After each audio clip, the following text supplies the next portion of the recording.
In this video, I'm going to be changing out the drive belt on this Chamberlain LiftMaster professional Formula One garage door opener. I've been lucky so far it does still work and the belt has not completely broke. I could see there's a couple of teeth missing on the belt when it was running the last time I watched it. Wires showing, there's missing parts of the rubber belt, and it's just about to break. You can also see that this drive wheel guide or drive wheel cover has broken and tipped forward. There's another attachment screw right straight down in here. I ordered a new part, but it hasn't come in. I won't have it in time for this video. I'll either try to reinstall this one or go without. I don't know if it'll work without it. But that's my problem on that belt, and it's just about ready to break. All right, so before I get to working on that belt, we'll unplug it so it doesn't come on and tear my fingers off.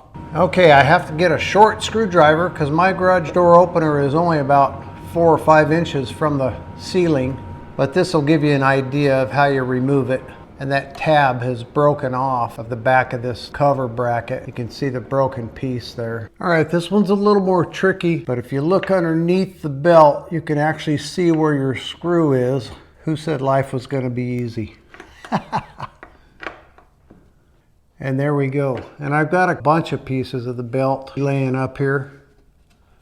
Okay, now we're back here by where the opener connects to the bracket on the door. So this one with the spring is the first one you want to remove so you can get some slack in that belt. Mine is loose enough I can start working on that by hand, and you got a long way to go, a lot of threads, so let's get that off of there. And you'll have the nut, the spring, and I think a washer up here. Right there. So take all that off in that order. There we go. And this one, you just twist it toward you, then it lifts up and pulls out. Then it'll come out right off that pulley in the back. Okay, then up here on the front, you can see how trashed that belt is right there at that pulley. I got a lot of pieces missing, and I'll just pull that out.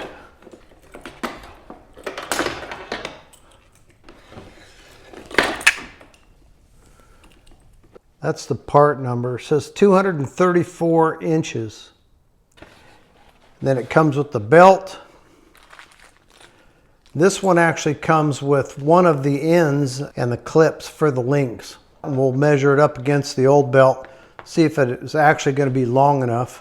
I ran down both belts side by side, lined up one end, came all the way down, and this is what I've got when I came to the other end. The new belt is about a ½ inch shorter than the old belt. So I think we're going to be in good shape. We'll put it up there and see. If you look at this, you see the teeth are on the right hand side, and then we've got that little bend on that hook end away from the teeth. So we need to keep that orientation when I remove this and put it on the other belt. So to unhook this, you've just got this little keeper here, and I think you could take a screwdriver, pop that clip loose, and then that'll lift right off of there. Take the other piece off, and then that'll slip right out of the hole there with the link. Got the teeth on this side. We want to come up through. We want the hook away from the teeth just like that, and then we're ready to put it back together. So put your link piece on there, and this has a wide section. You can put it on like this, pull it, swing it over, and then take your screwdriver and just bring that up over the pin. You could do it with your fingers actually. Then I'm just going to take my thumb and push it over so it pops down in that groove.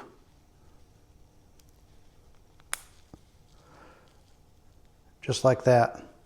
So we've got the clip on the opposite side of the teeth, and we'll do the other end next. Okay, this is the bolt piece on the old belt, and I don't think this really matters. There's no orientation issues here. They just have the clip on the same side as the teeth. We'll just try to do it the same. But it removes and installs exactly the same. Just take your screwdriver on this end and push it. Take that piece off, and then we'll just reinstall that on the new belt. And luckily I found it on the floor. So we'll put the chain link on there, put that piece on. Maybe I can push it with my thumb. Yeah, there we go.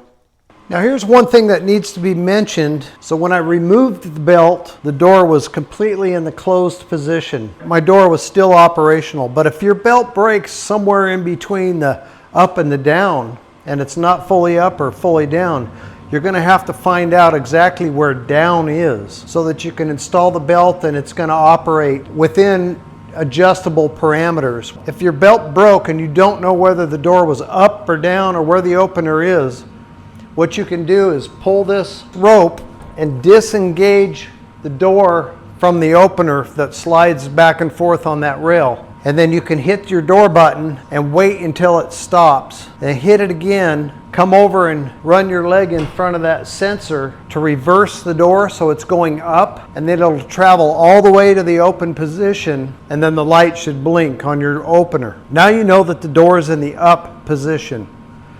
All you have to do is hit the button again. That'll travel all the way down close to the door and stop when it's in the down position. And then you're ready to go ahead, unplug the opener and install your belt. All right, let's get up on the ladder and I'll show you how to put the belt on. We need to get the belt up around this pulley,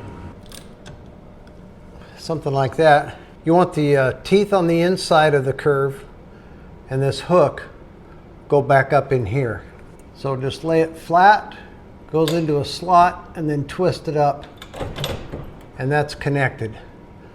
So then we'll just follow this around, making sure that we don't get a twist in the belt, and we want the teeth on the inside.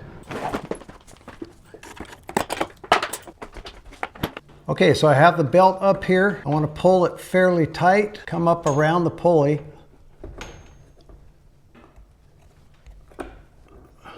And then we'll bring it back down this other side, again with the teeth toward the bar with no twists. And we'll run it down this side and connect the spring and the bolt.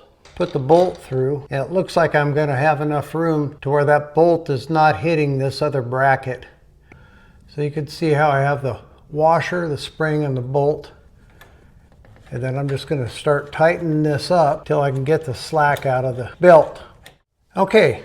I've got it tightened down about as tight as I think it needs to be.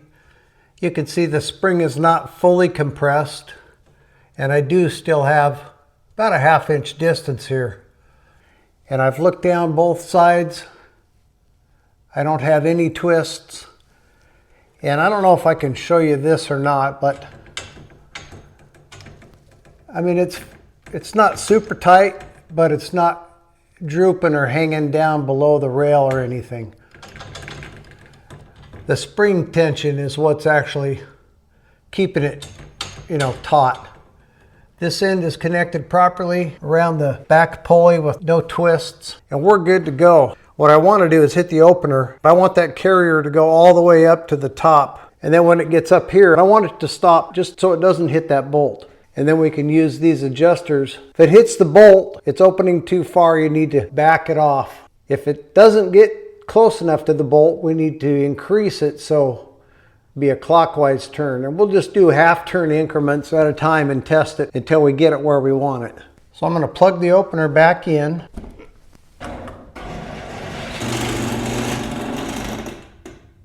All right, I think it could open just a little bit more. Well, I can adjust the up once we're all connected and hooked up. It's just not, I know it's not going too far. I may have to have it open a little more, but we'll see. Now I'll hit the button again and we'll test the down.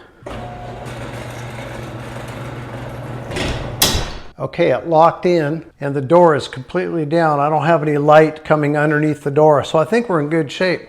So I'm going to hit the open again, and we'll see if the bottom of the door clears the 7-foot opening to the garage.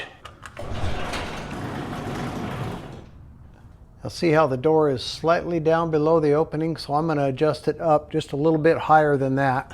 So I need it to open a little bit more, so we want to go plus on the open side.